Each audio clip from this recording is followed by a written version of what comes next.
Gojo एक लड़का था। ज्यादा हैंडसम नहीं, ज्यादा रिच भी नहीं। उसकी जिंदगी आम सी थी।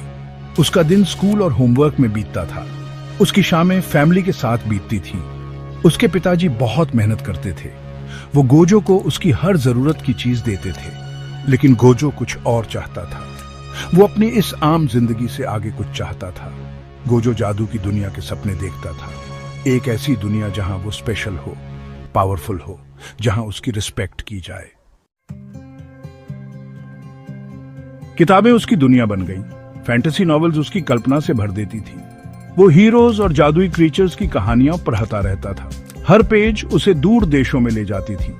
वो खुद को हीरो इमेजिन करता था, तलवार चलाते हुए, जादू करते हुए, बैटल्स जीतते हुए। इन फैंटेसीज में वो स्ट्रॉन्ग, ब्रेव और सेलिब्रेटेड था। लेकिन असलियत हमेशा आ ही जाती थी। किताब बंद करते ही असली दुनिया वापस आ जाती थी। उसका साधारण कमरा, उसकी साधारण जिंदगी, उसका साधारण सा मैं। निराशा बहुत भारी थी। वो एक अलग खास जिंदगी चाहता था। एक ऐसी जिंदगी जहां उसके सपने बस पेजेस तक सीमित ना हो। एक ऐसी जिंदगी जहां जादू सच हो। स्कूल में भी कोई सुकून नहीं था। कभी रौनक भरे गलियारे अब एक भूल भुलैया जैसे लगते थे। हर कोना उसके अकेलेपन की खामोशी से गूंजता था। क्लासरूम पढ़ाई की गूंज और बातचीत से भरे उसे निगलते हुए से लगते थे। उसे और भी छोटा महसूस कराते थे। वो भीड़ में गुम हो जाता, परछाइयों के बीच एक परछाई। लंच का समय सबसे बुरा होता था। कैफेटेरिया आवाजों और हंसी से भरा होता था, जहां वो कभी घुल मिल नहीं पाता था। वो अकेला बैठता, उसकी थाली खाली, आंखें टेबल पर टिकी, मानो उस पर उसके अनकहे सवालों के जवाब लिखे हों। चेहरों के समुंदर में खोया वो भीड़ भाड़ वाले गलियारों में भटकता, एक भूत सा लगता। उसके साथियों की चहल पहल उसके अपने अलगाव को और उभारती। वो छात्रों की भीड़ में चलता, अनदेखा, अनसुना, एक ऐसी दुनिया का खामोश दर्शक जो उसके बिना चलती रहती। न वो मशहूर था, न ही बहिष्कृत, बस था। एक ऐसी मौजूदगी जिस पर किसी का ध्यान नहीं जाता। एक ऐसा नाम जिसे कम ही पुकारा जाता। वो अक्सर खिड़की से बाहर देखता हुआ पाता खुद को एक अलग जिंदगी के ख्वाबों में खोया। एक ऐसी जिंदगी जहां उसकी कोई अहमियत हो। वो दूसरे छात्रों को देखता, उनकी जिंदगी मानो किसी मकसद और जुड़ाव से भरी। वो ग्रुप में चलते, उनकी हंसी अपनेपन का एक संगीत जिसे वो दूर से ही सुन सकता था। उसे उनके आराम से रहने से, इतनी आसानी से घुल मिल जाने की उनकी काबिलियत से ईर्ष्या होती थी। हंसते, बातें करते, ऐसी जिंदगी जीते जो इतनी पूरी लगती। उनके दिन राज की बातों और मजाक से भरे होते, दोस्ती के ऐसे पल जिनके वो सिर्फ ख्वाब देख सकता था। वो उनकी दुनिया का हिस्सा बनना चाहता था, उनकी खुशी और उनके दुख में शामिल होना चाहता था। उसे जलन होती, उसके अपने अकेलेपन की एक चुभन। ये एक लगातार दर्द था, एक ऐसी तड़प जो उसे दिन रात खाए जाती थी। वो सोचता था कि दोस्त होना, शामिल होना, दिखाई देना कैसा होगा। वो उस तरह की कहुशी, उस तरह का जुड़ाव महसूस करना चाहता था। वो एक ऐसे दिन का सपना देखता था जब वो बाहर से देखने वाला नहीं होगा। एक ऐसा दिन जब उसे अपने साथियों के बीच अपनी जगह मिल जाएगी। लेकिन वो सपने दूर के लगते थे, लगभग पहुंच से बाहर। शक उसके मन में घर करने लगे, शांत पलों में फुसफुसाते। क्या उसे हमेशा के लिए बाहर ही रहना था? ये सवाल उसे सताते, उसे डर से भर देते। उसे डर था कि उसे कभी अपनी जगह नहीं मिलेगी, कि उसकी किस्मत में हमेशा एक बाहरी व्यक्ति बनकर रहना लिखा है। क्या उसे हमेशा के लिए बाहर ही रहना था? ये ख्याल उसके कंधों पर एक भारी बोझ था, एक ऐसा बोझ जो वो हर दिन उठाता था। वो खोया हुआ महसूस करता, चेहरों के समुंदर में बहता हुआ, जहां उसे कोई देखता ही नहीं था। क्या उसकी किस्मत में एक आम इंसान बनकर रहना लिखा था? ये सवाल उसके दिमाग में गूंजता, उसके डर की एक निरंतर याद दिलाता। वो आईने में देखता और एक अजनबी दिखता, कोई जो ठीक से फिट नहीं बैठता, कोई जो हमेशा किनारे पर रहता। ये ख्याल उसे गहरे दुख से भर देता। ये एक ऐसा दुख था जिसे वो दूर नहीं कर सकता था, एक खालीपन जो हर गुजरते दिन के साथ बढ़ता जाता था। उसे लगता जैसे वो मिट रहा है, अपने आसपास की दुनिया के लिए कम और कम दिखाई दे रहा है। वो अपने आप में और सिमट गया, अपने कमरे की सुरक्षा में चला गया। किताबें उसकी पनाह बन गईं, एक ऐसी दुनिया जहां वो अपनी हकीकत से भाग सकता था। उसे कहानियों में सुकून मिला, उन किरदारों की जिंदगी में खो गया जिनकी जिंदगी मानो व्यवस्थित थी। अपनी किताबों के पन्नों में पनाह ढूंढते हुए उसे एक अस्थायी राहत मिली। किरदार उसके दोस्त बन गए, उनके रोमांच उसकी अपनी जिंदगी से एक स्वागत योग्य ध्यान भटकाने वाला। लेकिन कहानियों की दुनिया में भी वो अपने मन में बसे शक के साए से बच नहीं पाया। हर गुजरते दिन के साथ कल्पना और हकीकत के बीच की रेखा धुंधली होती जा रही है। वो सोचता था कि क्या उसे कभी अपनी जगह मिलेगी, क्या वो कभी भीड़ में एक परछाई से ज्यादा कुछ होगा। शक तो थे, लेकिन साथ ही उम्मीद की एक किरण भी थी, एक छोटी सी चिंगारी जो बुझने से इनकार कर रही थी। उसके क्लासमेट्स को उसकी कमजोरी पता चल गई। वो उसे चिढ़ाने लगे। शुरू में कुछ ज्यादा नहीं, बस उसके फैंटेसी के शौक के बारे में मजाक, उसका हर वक्त सपने देखना। लेकिन ये चिढ़ाना बढ़ता गया और ज्यादा चुभने लगा और ज्यादा दुख देने लगा। उसके रूप रंग का मजाक उड़ाने लगे, उसका खेल कूद में कमजोर होना, उसका शांत स्वभाव, ये बातें चुभती थीं। उसके ऑलरेडी कम आत्मविश्वास को और तोड़ दिया।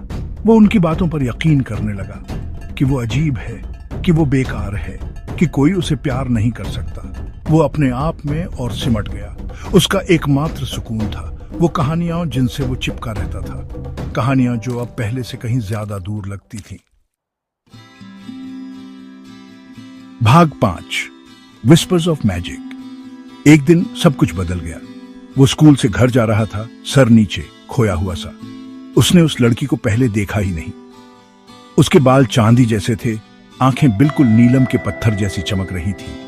वो ऐसी थी जैसी उसने पहले कभी किसी को नहीं देखा था। ऐसा लग रहा था जैसे उसके आसपास एक अजीब सी रोशनी है।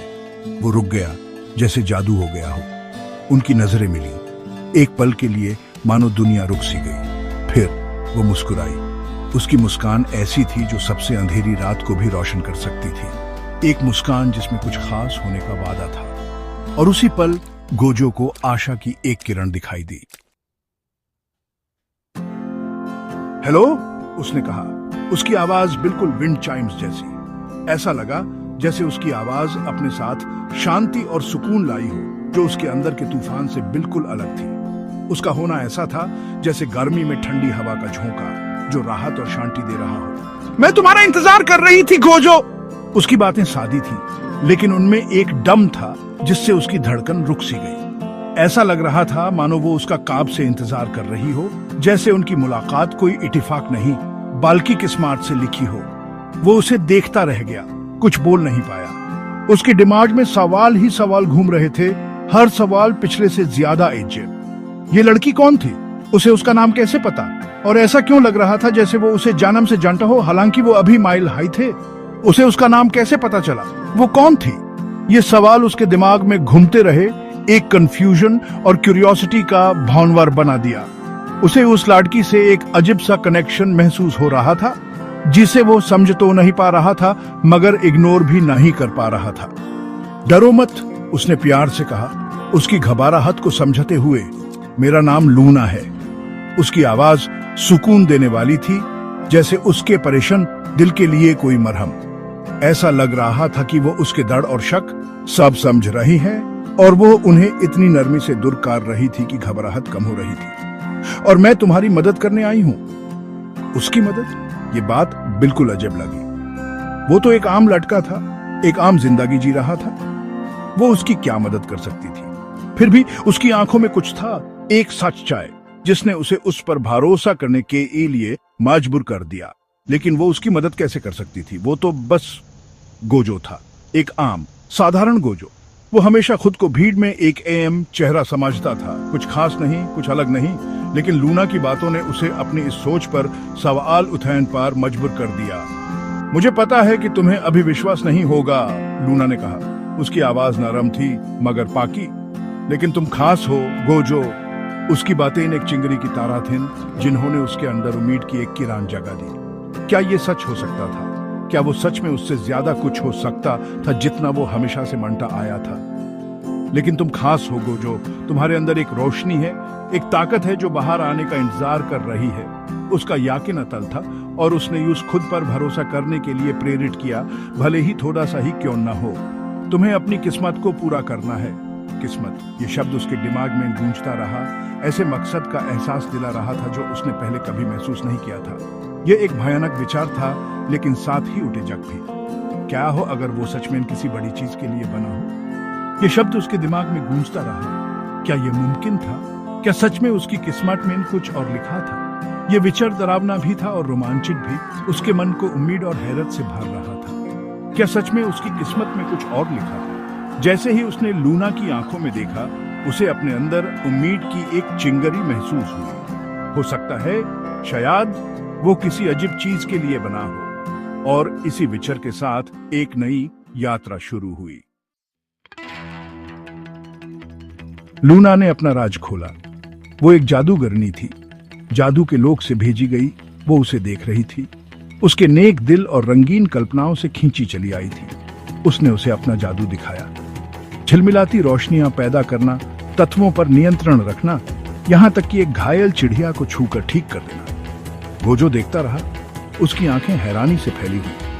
पहली बार वो जादू जिसके बारे में उसने सिर्फ पढ़ा था असली लगा, स्पर्शनीय। और लूना उसे इसका हिस्सा बनने का मौका दे रही थी। वीडियो पसंद आया तो लाइक बटन दबा दो यार। बहुत मजा आया। अपने दोस्तों के साथ शेयर करो, खुशी फैलाओ। और सुनो, अगर ऐसे ही और मजेदार वीडियोस देखने हैं तो हमारे चैनल को सब्सक्राइब करना मत भूलना। आपका सपोर्ट हमारे लिए बहुत मायने रखता है। तो जल्दी से लाइक, शेयर और सब्सक्राइब करो अभी के अभी। और भी धमाकेदार वीडियोस आने वाले हैं। देखने के लिए शुक्रिया। मिलते हैं अगले वीडियो में। तब तक के लिए मस्त रहो।